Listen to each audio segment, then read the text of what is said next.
Good evening, I hope everyone's well today. Thank you for watching, it is appreciated. We've got into rather a big political fallout regarding the way that policing is working in the United Kingdom, specifically in England and Wales, and more specifically West-Midlands Police. The police are meant to police without fear or favour, they're meant to police with the consent of the entire community, and they're meant to be open and transparent about the methods that they use. I think it's pretty clear by now that certain demographics in certain communities, especially in the West Midlands, maybe in Manchester and up in Yorkshire, specifically Leeds, have large Muslim communities, and they tend to kick up a fuss, kick up a stink, and lean on the local police, which is the policing by consent that I'm calling out here. The police in these particular areas, in my view, seem to be policing by the consent of one specific community, the Muslim community, and specifically the radical Islamists in those communities, if I was to put a fine point on it. It's come out over the weekend that the intelligence used by the West Midlands Police regarding a recent Israeli game at Villa Park was faulty, and it was actually inaccurate. Let's read this from Spiked. Heads must roll at West Midlands Police. They use fake claims to justify a ban on Maccabi Tel Aviv fans being banned from Villa Park, and their gross misinformation whipped up a storm of Islamophobic bigotry. We need an urgent inquiry, says Brendan O'Neill. Not really. I wouldn't say so, Brendan, because I can hit the nail on the head here. It's not about policing by consent anymore. It's not about the rule of law. It's not about people being treated equally in the United Kingdom. It's about de-escalation.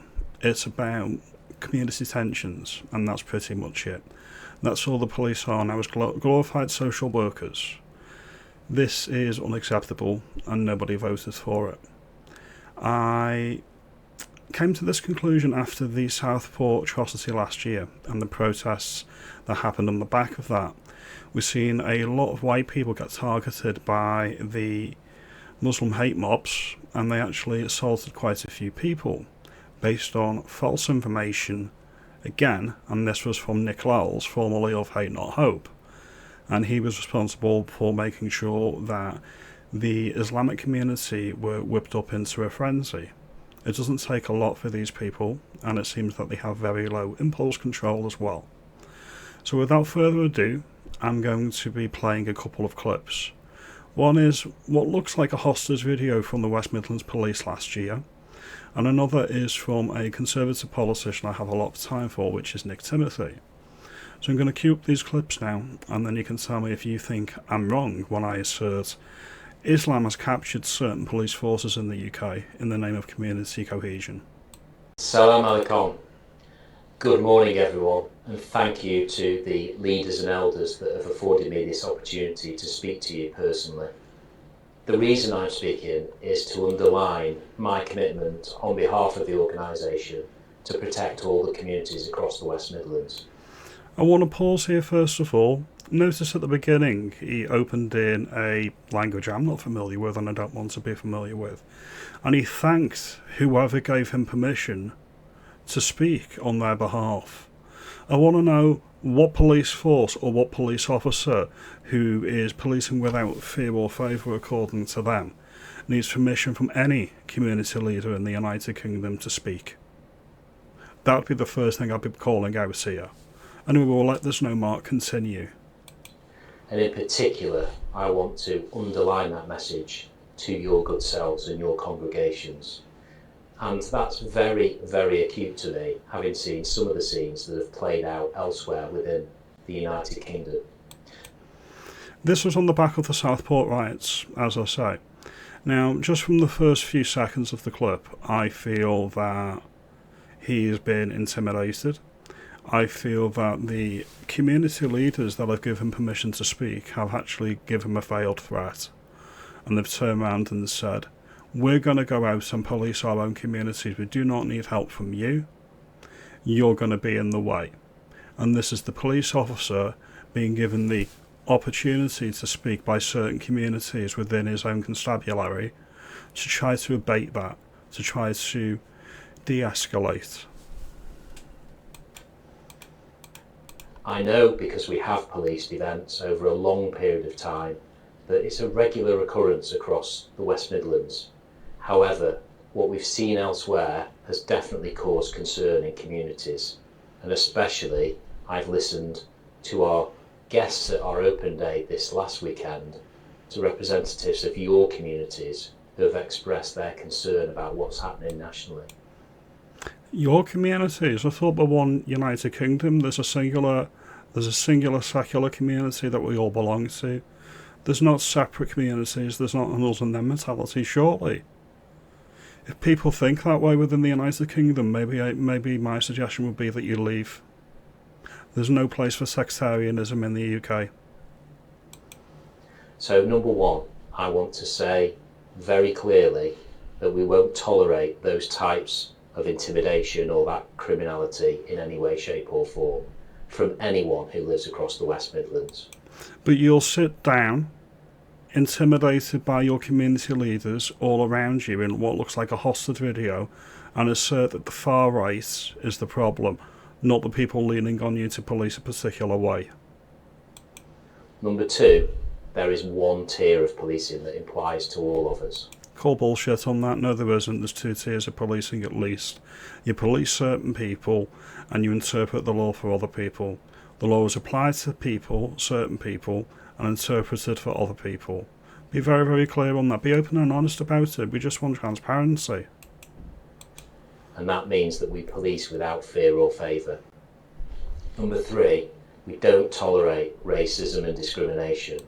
Unless it's against the white man. Again, be clear, be open and honest. And in particular, some of the actions that I've seen on the TV screens, and you will have seen, have appalled me, and no doubt have appalled you. And my additional point is to say that you will see more police officers in and around communities. If there are events whereby the extreme right wing, for example, want to protest or turn up at a location very much unexpectedly or sporadically, please make sure that the police alone deal with those situations. I will leave that one there because it is essentially a Muslim simp video, but you get the idea. They're being leaned on by the Islamic community, which is a large minority in the community. They are quite aggressive and they are quite violent. So to maintain the King's peace, they'd rather de-escalate and not create situations that would be like a red flag to a bull. So it's because these people that are leaning on the police have very low impulse control that everybody else needs to modify their behaviour. That's unacceptable. And now I'm going to play the second clip, and this is from Nick Timothy in Parliament recently. Nick Timothy. Speaker, to ask the Secretary of State for the Home Department to make a statement on the intelligence used by West-Midlands Police that led to the ban on Maccabi Tel Aviv fans from attending Villa Park on the 6th of November 2025. Can I congratulate the Honourable Gentleman on securing this urgent question?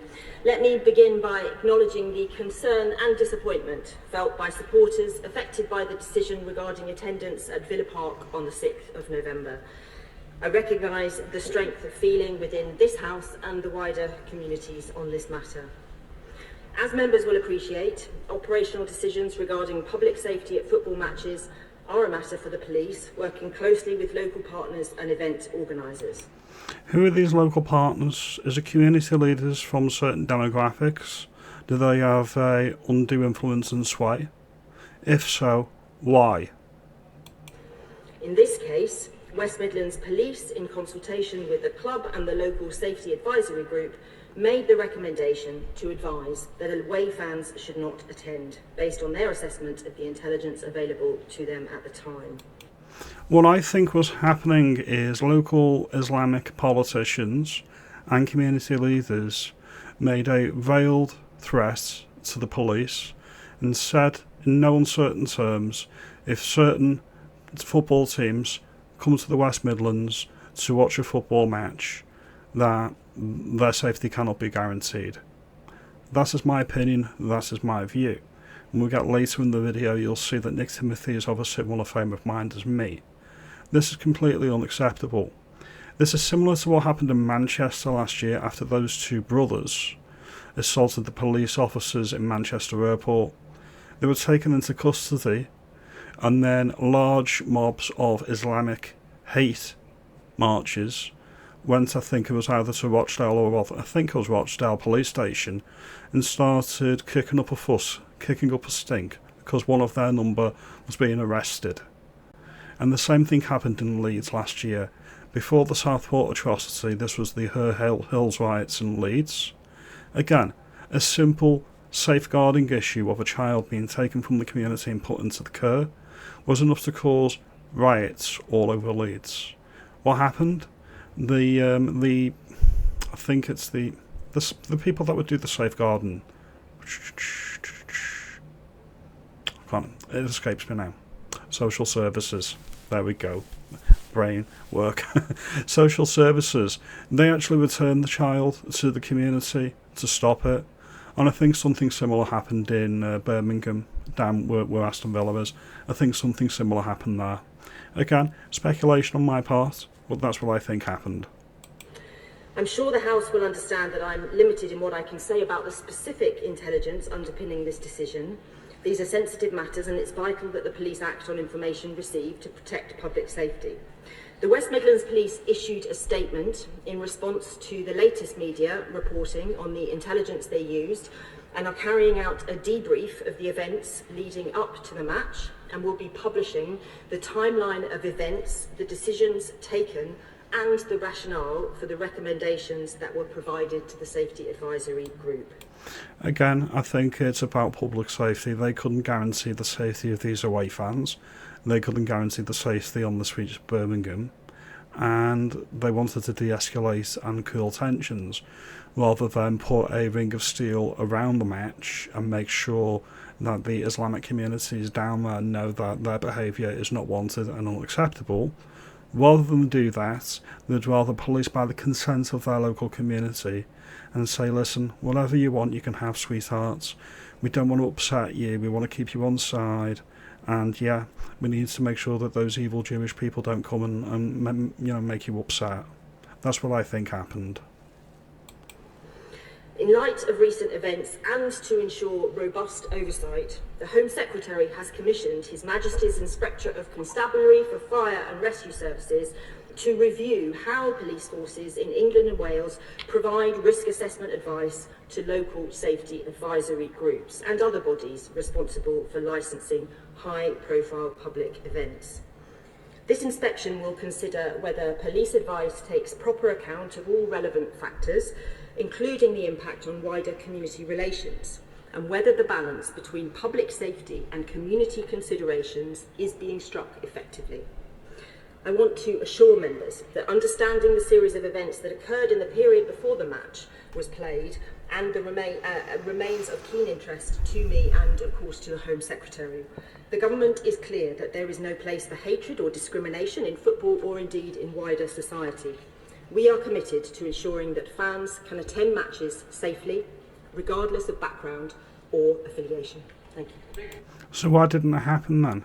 You could have pulled rank on the police and insisted that it went ahead, but you chose not to do that. I would suggest it's because the Labour Party is in hock to the Islam vote, and they think by pandering to the extreme excesses of the religion of peace, they're going to curry favour. You're not. You're absolutely real. The next election, they've got a new Islamic party that they can vote for. Your time as useful idiots is over. Thank you, Mr. Speaker. The ban on Israeli Jewish supporters was a disgrace, but the justification given by West Midlands Police, it turns out, was based on fiction. The police said their intelligence came from Dutch counterparts after the Ajax Maccabi Tel Aviv match last year. West Midlands Police called the Israeli fans, quote, highly organised, coordinated, experienced fighters linked to the Israel Defence Forces. They said they intentionally targeted Muslim communities and 5,000 officers were deployed in response. But this was contradicted by an official Dutch report and the Dutch police themselves. They called the West Midlands Police claims not true and obviously inaccurate. In some cases, such as the Israeli victim thrown into the river, the facts were inverted, with Israelis presented as aggressors. West Midlands Police repeated their claims to the Home Affairs Select Committee chairman on Friday, and they refused to answer specific questions from the Sunday Times or justify their claims.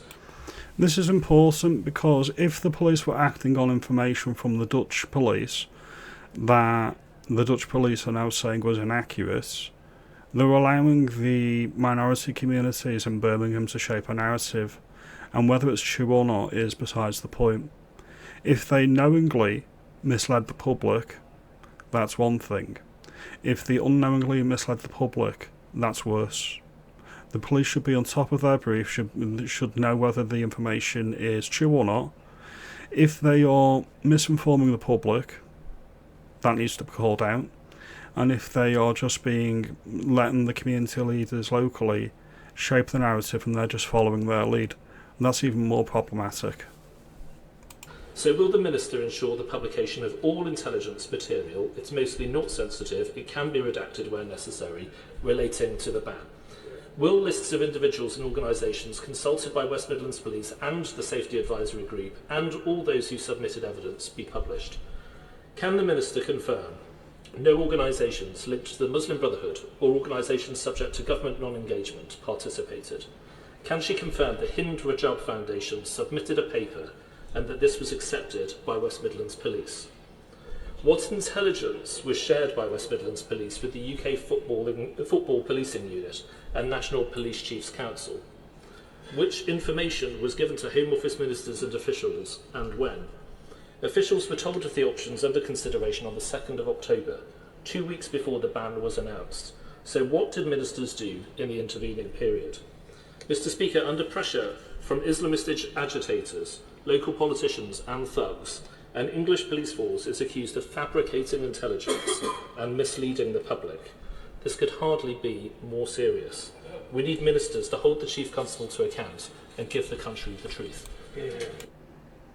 This is deadly serious, and as I say, the police say the police without fear or favour.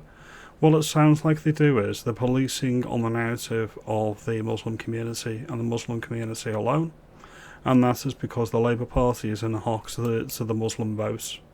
This is an outrage. This is the politicisation of the police. Can I thank him for his questions? I hope he will understand in the first instance the principle, I know he does, of police operational independence, and we need to make sure we are reflecting that in a correct way when decisions such as this are taken. That's deflection. This is an example of the managerial state set up by Tony Blair in action. The Home Secretary can pull rank on the police. There's an expectation that the police are allowed to police independently. That is an expectation. That is new. That is post-1997. The legislation that underpins all of this clearly says that in certain circumstances the Home Secretary can intervene. This is her deflecting because she doesn't want to answer the question. I think stepping back, there are wider lessons that we need to learn, which is why the Home Secretary has written to the Inspector to ask him to look at how the SAG process occurs and how it makes decisions. Members will know it was set up basically following the Hillsborough tragedy as a sort of means by which we can make decisions and secure safety in football and indeed in other large-scale events. I want to be clear about this. You don't want to conflate things. Okay, the Hillsborough disaster was a tragedy, but that was a crush, and it was a crush at Anfield Stadium. At Hillsborough Stadium, and it was Liverpool fans, and it was because of crowd mismanagement. All right, and it was an all-standing stadium at the time, and people were penned in like chickens in chicken coops, and it was over capacity, and it caused a fatal crush of nearly 100 lives. Justice for the 97. This is a conflation. This is a dangerous conflation. This has nothing to do with safety of away fans due to a militant and highly politicised and aggressive Islamic force locally in Birmingham. All right, nothing to do with that. All right. But the Home Secretary has asked the inspector to consider the degree to which the police take account intelligence, the degree to which the SAG process takes into account wider community impacts, and that speaks to the question that I can't answer to him now of... She goes on to waffle, basically saying a lot without saying anything. So we'll end this here because I don't want to waste your time. Alright, so we'll end this one here, and we'll do a recap now. So there we have it. The West Midlands Police were acting on faulty information, which is why they advised that the away fans shouldn't attend the game at Aston Villa earlier this month. Now, the real question is, were they following a false narrative that they knew was false, or were they just really that dumb? I think it was the first in this particular case. I don't think anybody could be that stupid, especially when the Dutch police have called bullshit on it and said, no, listen, that's not what happened. The narrative you were following was false. Anyway, you let me know, do you think other forces in the United Kingdom, such as the Greater Manchester Police, the Met Police, maybe Police Scotland, have all been captured by this ideology of not annoying the Muslims? Because if that's the way we are going as a country, we are completely screwed. When they say the police without fear or favour, it sounds like the police with fear and favour for a particular community. I'm asking the police, my local constabulary, I'm calling you out here, Cheshire Police, let me know, prove me wrong. If you like this video, comment below, like and subscribe, and I'll see you in the next video. You have a good day.